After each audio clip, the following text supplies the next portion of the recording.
ஓ முருகா, வெற்றிவேல் முருகா, எனது அன்பு பிள்ளையே, உன் அப்பன் முருகன் உனக்காக ஒரு அற்புத பரிசை எதற்காக கொண்டு வந்தேன் தெரியுமா? இப்போதெல்லாம் உன் முகத்தில் அவ்வளவாக சிரிப்பும் இல்லை, உன் மனதில் சந்தோஷமும் இல்லை என்பது எனக்கு தெரியும். அதனால்தான் இப்போது நீ எதிர்பார்த்ததை மிகப்பெரிய பரிசாக பொக்கிஷமாக உன் கைகளில் கொண்டு வந்து சேர்த்து நீ இதுவரை அடைந்திராத அளவில்லாத மகிழ்ச்சியையும் உனக்காக கொண்டு வந்துள்ளேன் என் செல்வமே. இப்போது இருக்கக்கூடிய மனிதர்கள் எல்லாம் எப்படி இருக்கிறார்கள் தெரியுமா? பிரச்சனையில் இருக்கும் ஒருவனுக்கு என்ன வேணும் என்று கேட்பவர்களை காட்டிலும் அவனுக்கு நல்லா வேணும் என்று சொல்பவர்கள் தான் அதிகமாக ஆகிவிட்டார்கள். ஏனெனில் யாரும் நன்றாக இருந்துவிடக் கூடாது என்று நினைக்கக்கூடிய மனிதர்கள் நிறைந்த கலியுகமாக அல்லவா இது மாறிவிட்டது. உன் அப்பன் பழனி முருகனின் பக்தனாக இருப்பது என்பது சாதாரண காரியமே கிடையாது. யாரிடமும் இல்லாத மனோதிடம் உள்ளவனாக நீ மாறத்தான் போகிறாய். என்னை சரணடைந்த உன் வாழ்வில் எந்த கவலைகளும் எந்த பிரச்சனையும் எந்த இன்னல்களும் இல்லாத அளவிற்கு எல்லா சந்தோஷங்களையும் நான் உனக்கு நிச்சயமாக கொடுப்பேன். நீ என் மீது வைத்திருக்கக்கூடிய நம்பிக்கை அதிகமாகும் பொழுது முடியாத காரியங்களும் முடிந்து போகும் என் செல்வமே. அதனால்தான் எப்போதும் உன் அப்பன் முருகன் மீது நம்பிக்கையோடும் பக்தியோடும் நீ இருக்க வேண்டும் என நான் சொல்லிக்கொண்டே இருக்கிறேன். எது உன்னை துன்புறுத்தினாலும் நீ கவலைப்படாதே. ஆனால் என்ன ஆனாலும் எதிர்த்து நின்று போராடவும் தயங்காதே என் செல்வமே. என்னை மீறி எதுவும் உன் வாழ்வில் தவறாக நடக்காது என்பதை மட்டும் தீர்க்கமாக நம்பிக்கையோடு வைத்திருக்கொள். ஏனெனில் உன் கைகளை பிடித்துக் கொண்டிருப்பவன் உன் அப்பன் முருகன் நான் அல்லவா? நீ ஏன் பயப்படுகிறாய்? என் நல்ல ஆசீர்களும் என்னுடைய நல்ல ஆசீர்வாதமும் அருளும் நிச்சயமாக உனக்கு அற்புதமான வாழ்க்கையை கொடுக்கத்தான் போகிறது. இனி நடக்கக்கூடிய விஷயங்கள் எல்லாம் உனக்கு மிகப்பெரிய மகிழ்ச்சியை கொண்டு வந்து தரும். இப்போது உன் வீட்டில் இருக்கும் சில துஷ்ட சக்திகளும் எதிர்வினை எண்ணங்களோடு கூடிய மனிதர்களும் உன் வீட்டை சுற்றி எதிர்வினை அதிர்வுகளை உண்டாக்கி வைத்திருக்கிறார்கள். ஆனால் நான் இருக்கும் போது நீ கவலை கொள்ள வேண்டாம். யாம் இருக்க பயம் ஏன்?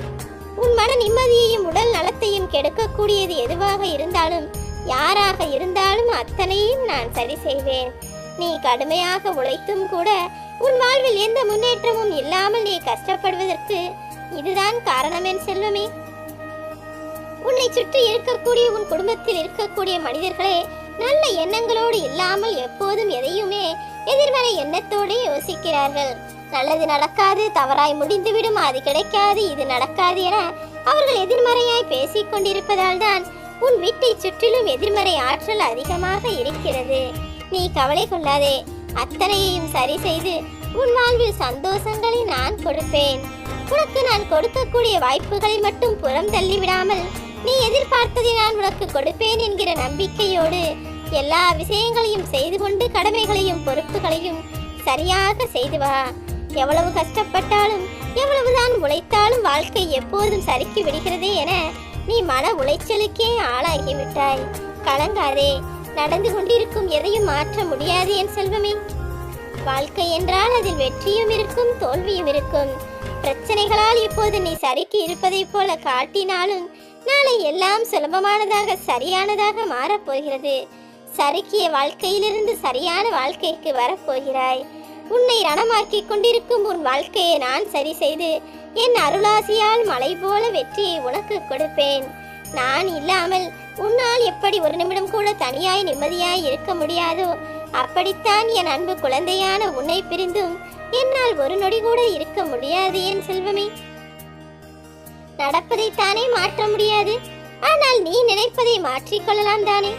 ஒரு விஷயம் நடக்காது என்று தெரிந்த பிறகும் ஏன் அதையே நினைத்து நீ கவலைப்பட்டு மனவேதனை அடைய வேண்டும்? அதுதான் நடக்காது என முடிவாகிவிட்டதல்லவா? அதை நினைப்பதையே மறந்துவிடு. மறக்க முடியவில்லை என்றால் மறப்பதற்கான முயற்சிகளை செய்து வா. இருந்து இருப்பதை காட்டிலும் இல்லாமல் இருப்பதன் வழி அதிகம் என்பதை புரிந்து கொள் என் செல்வமே. உன்னை சுற்றி இருக்கக்கூடிய ஒரு சில மனிதர்களும் ஒரு சில விஷயங்களும் இப்போது கிடைக்கவில்லையே என நீ யோசிக்கலாம். ஆனால் அவர்கள் உன் அருகிலேயே இருந்தும் கூட எந்த பிரயோஜனமும் இல்லாமல் இருப்பதை காட்டிலும் இல்லாமலே இருப்பதே சிறந்தது தானே. நான் சொல்வது யாருக்கு புரிகிறதோ இல்லையோ நிச்சயம் உனக்கு புரியும். ஏனெனில் உன் வாழ்வில் அப்படித்தானே எல்லா விஷயங்களும் நிகழ்ந்து கொண்டிருக்கிறது. எந்த பிரயோஜனமும் இல்லாமல் உன்னை கஷ்டப்படுத்துவதற்கெனவே ஒரு சில மனிதர்கள் உன்னை சுற்றி இருக்கிறார்கள். வெறும் பெருமைக்காக நீ எந்த செயலும் செய்யக்கூடிய ஆள் கிடையாது. உனக்கு பிடித்ததை நீ பெருமையாய் பெருமிதமாய் செய்யப்பார். சின்ன சின்ன விஷயங்களுக்கெல்லாம் பயப்படுவதை முதலில் நிறுத்திவிடு என் செல்வமே. தவறோ பாவமோ நான் துரோகம் செய்து விட்டேனோ அல்லது ஏன்தான் இப்படி நடக்கிறதே, மனதளவில் நான் ஏதாவது தப்பு செய்து விட்டேனோ என நீ கண்டதையும் நினைத்து குழம்ப வேண்டாம். நான் எக்காலத்திலும் உன்னை தண்டிக்க மாட்டேன். நீ தவறுகள் செய்தாய்தான், நான் இல்லை என்று சொல்லவில்லை. ஆனால் அதிலிருந்து திருந்தி வரக்கூடிய மனப்பான்மைக்கு நீ வந்து விட்டாய். உன் புலம்பலை எல்லாம் கேட்ட நான் உன்னை எனது வலது கண்ணாக அல்லவா வைத்து பாதுகாக்கிறேன். உன் மனசாட்சியோடு நீ போராடி கொண்டிருக்கும் உனது விஷயங்களில் எல்லாம் நான் உன்னை சரி செய்வேன். உனது எந்த செயலும் சரியானது இல்லை என நீ கலங்கவே வேண்டாம். தப்பானது எது என நீ நினைக்கிறாயோ அதையெல்லாம் உன் வாழ்விலிருந்து விலக்கி வைத்து நீ சரியான செயலை செய்யும்படியும் சரியான வழியில் பயணமாகும்படியும் நான் பார்த்து கொள்கிறேன். திருந்துகிறவன் தான் திரும்ப திரும்ப மன்னிப்பு கேட்க மாட்டான். ஆனால் திரும்ப திரும்ப மன்னிப்பு கேட்பவன் ஒருபோதும் திருந்துவதற்கான வாய்ப்பே கிடையாது. நீ தேவையில்லாமல் எல்லோரிடமும் பேசுவதை காட்டிலும் அமைதியாகவே இருக்க முயற்சி செய்யும் செல்வமே. உனது மனம் புரியாத யாருக்கும் உன்னுடைய வார்த்தைகளும் புரியாது. தேவையில்லாமல் நீ யாரிடமும் போய் எதுவும் பேசவோ கேட்கவோ வேண்டாம். எது எப்போது எப்படி நடக்க வேண்டுமோ அதை நான் பார்த்துக் கொள்கிறேன். மற்றவர்கள் உன்னை எப்படி நடத்தினாலும் சரி, நீ எதற்காகவும் அவர்களிடம் கோபத்தோடு நடந்து கொள்ளாதே என் செல்வமே. கோபம் என்பது அவர்களை மட்டுமல்ல, உன்னையும் சேர்த்தே அழிக்கக்கூடியது என்பதை புரிந்து கொள். உன் அப்பன் முருகன் மீது நீ தூய்மையான களங்கமில்லாத அன்பு கொண்டுள்ளதால் தான் உன் மனதில் இருக்கக்கூடிய கவலைகளை விலக்கி வைத்து கெட்ட எண்ணங்கள் உன்னை நெருங்காமல் நான் பாதுகாத்துக் கொண்டிருக்கிறேன். எல்லா இன்பங்களும் உனக்கு கிடைக்கும்படி எல்லா சந்தோஷங்களையும் உனக்காகவே நான் வரவழைப்பேன் என் செல்வமே.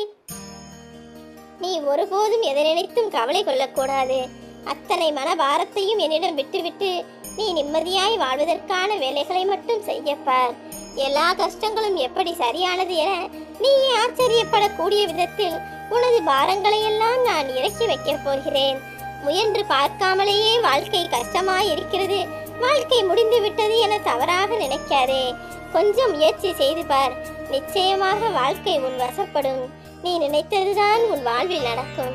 ஏனெனில் உன்னோடு இருப்பது உன் அப்பன் முருகன் நான் அல்லவா. நான் உன்னுடன் இருக்கும் வரையிலும் யாராலும் உன்னை எதுவும் செய்ய முடியாது. என்ன, நீ கொஞ்சம் அமைதியாய் இருக்க வேண்டும். உன் வாழ்க்கை என் கையில் தானே இருக்கிறது. நானும் உன்னோடு தான் இருக்கிறேன். உன்னை விட்டு ஒருபோதும் எங்கும் செல்ல மாட்டேன். என் மேல் வருத்தப்படுவதற்கும் கோபப்படுவதற்கும் திட்டுவதற்கும் உனக்கு உரிமை இருக்கிறது. என் குழந்தையான நீ என்னை திட்டினால் நான் ஏன் கோபம் கொள்ள போகிறேன்? நீ என் செல்ல பிள்ளை அல்லவா. நீ வாழ்க்கையில் நன்றாக உயர்ந்து தலை நிமிர்ந்து வாழ வேண்டும் என்பதுதானே இந்த அப்பாவின் ஆசை.